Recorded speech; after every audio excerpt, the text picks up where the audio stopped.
everyone, welcome back to Installation 00, and today we continue with the Bestiarum, a dive into the respective species of the Halo universe, and we continue with the Yanme'e.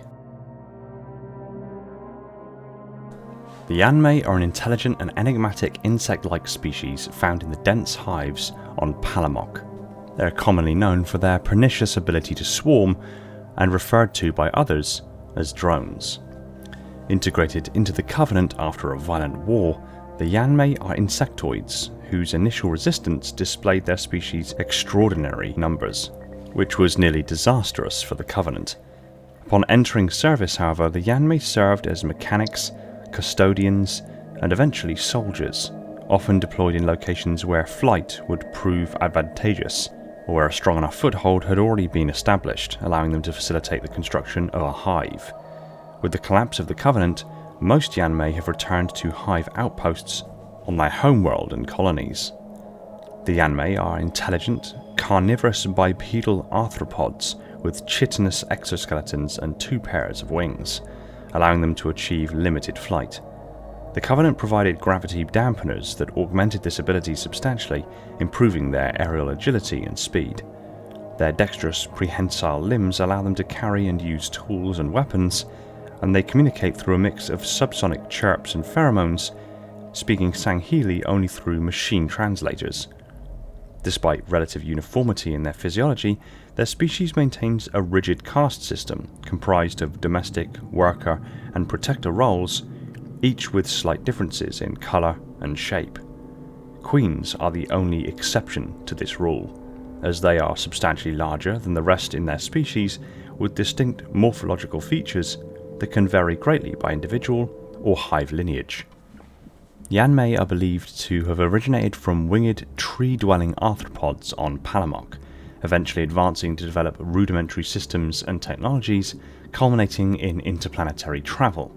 Yet despite this progress, they remained firmly entrenched in the Naprat star system until the arrival of the Covenant. The conflict that followed was violent and resource-draining given the extraordinary number of Yanme'e and a reluctance on the Covenant's part to simply destroy their homeworld due to their belief that the planet housed several large fauna complexes. Ultimately, the Yanme'e were assimilated into the Covenant by the approval of an assembly of hive queens. The Yanme'e were first relegated to custodial and service roles until their utility in combat was discovered.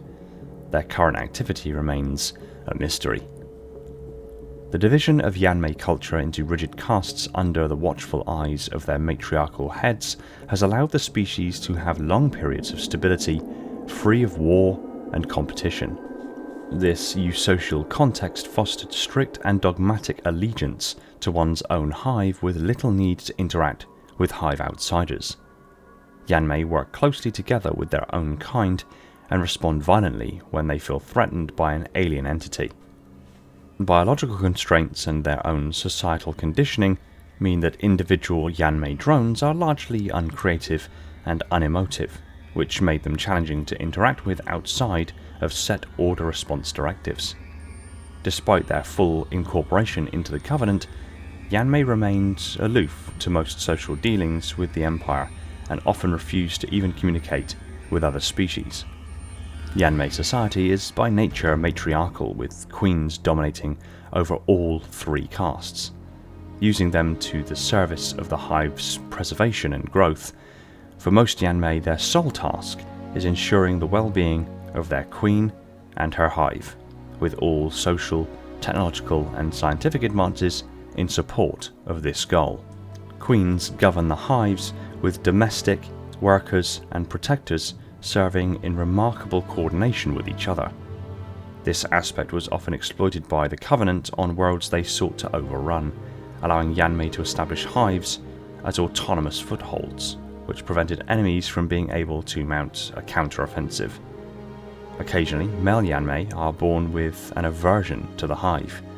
These individuals are referred to as unmutuals and are exiled to the arid wastes between hives. The caste system of the Yanme'e bear a striking resemblance to that of other insectoid species, with clear physiological differences that serve specific roles within the hive.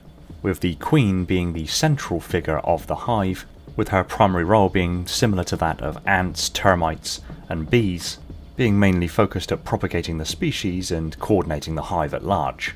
The importance of the queen in propagating the species means that her well-being is of utmost importance to the rest of the hive, with all respective castes endeavouring to fulfil roles that ensure the well-being of the hive in the long term. The domestic caste within the Yanme'e hives are wingless males that serve a housekeeping and maintenance-like role within the hive. The worker caste serves a very similar function to the worker bees and other worker classes of insectoid species found on Earth, whose primary roles include the building and expansion of the hive, the collection of food and resources, and the feeding and maintenance of the Yanme'e larvae.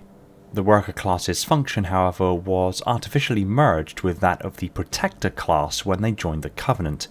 However, inherently worker caste individuals demonstrate clear clumsiness and frustration at the change of their function beyond their physiological capabilities, suggesting that although workers and protectors visually look very similar, worker physiology is purposefully tailored to fulfilling the roles as a worker, and thus when employed in a military capacity do not perform anywhere near as effectively as protectors. The protector class serves a very similar function to many of the soldier castes within Earth-based ant species, and although visually very similar to workers, are likely significantly stronger, more coordinated, and overall have physiological traits that are more compatible with their role as defenders of the hive.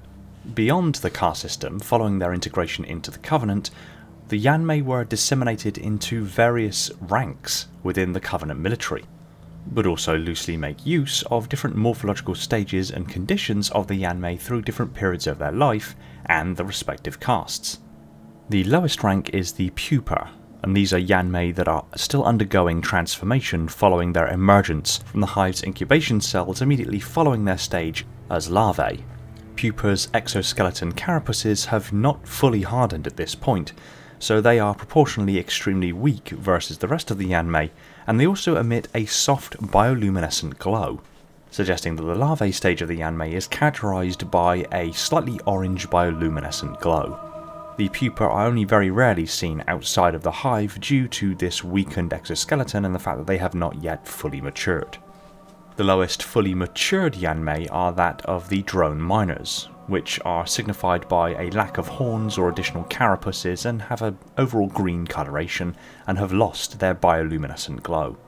Next are drone majors, whom through further hardening of their exoskeleton carapaces and other morphological changes to their carapaces are denoted by a light blue or brown-red exoskeleton and a set of 3 horns on their head. Drone ultras are further denoted by their blue or cyan or even silver-white exoskeleton carapaces, along with a morphological change to their carapaces expressed by a forked horn-like structure on their head and cephalothorax. Next are the drone captains, which have red and sometimes even maroon-coloured exoskeleton carapaces and are very obvious as they also tend to have energy shielding modules complements of Covenant technology, making them significantly more resilient on the battlefield. And finally the Hivewoods, which are the highest known rank of Yanme'e soldiers. They are denoted by their yellow exoskeleton carapaces, powerful energy shields, and command vast numbers of Yanme'e on the battlefield.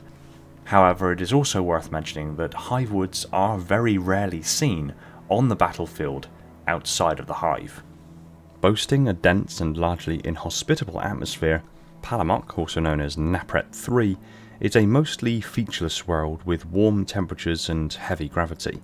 The lack of significant geological formations, coupled with almost complete absence of tectonic and volcanic activity, initially led Sanshyam surveyors to believe Palamok was itself a foreigner construct. Whatever lay below the Yanme'e's vast hive network proved inaccessible after later exploration.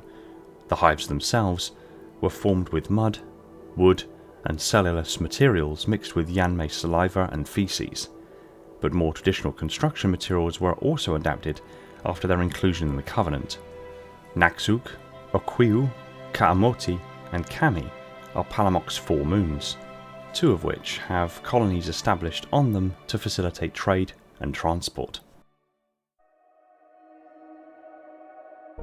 Thanks for watching. If you haven't already, consider hitting the subscribe button and ring the bell so you don't miss out on future content, and hit the like button if you enjoyed the video. It really does help the channel out significantly. Feel free to pop a comment below on anything you'd like me to cover next, and before signing off I just want to give a shout to my Patreon supporters, Spartan10148, my singular Contender class Ancilla, Falcon, Jordan and Poseidon, the Metarchs of my facility, Sylphia, Ashley, Esoteric, Spartan 1029 and Chris Allen, my dutiful monitors, Darian, Legion, Labrat, Spartan 137, Chris, Element 0, J3, Mr. Keys, Gunslinger Cult, Evermore's Personal Devil, Scion Esports and Saber, my diligent sub-monitors, my dominating fleet of Strato Sentinels, and my loyal enforcers, and all other patrons who continue to support the channel. I can't thank you guys enough. Big props to my Tier 0 YouTube members, Spartan 137, Talia, Fenrir, Bornstella and Jimbo, and all other YouTube members keeping the installation running on that glorious vacuum energy. And if you really love what I'm doing here, consider supporting the channel via the links in the description. Much love, take it easy, and find peace in the domain.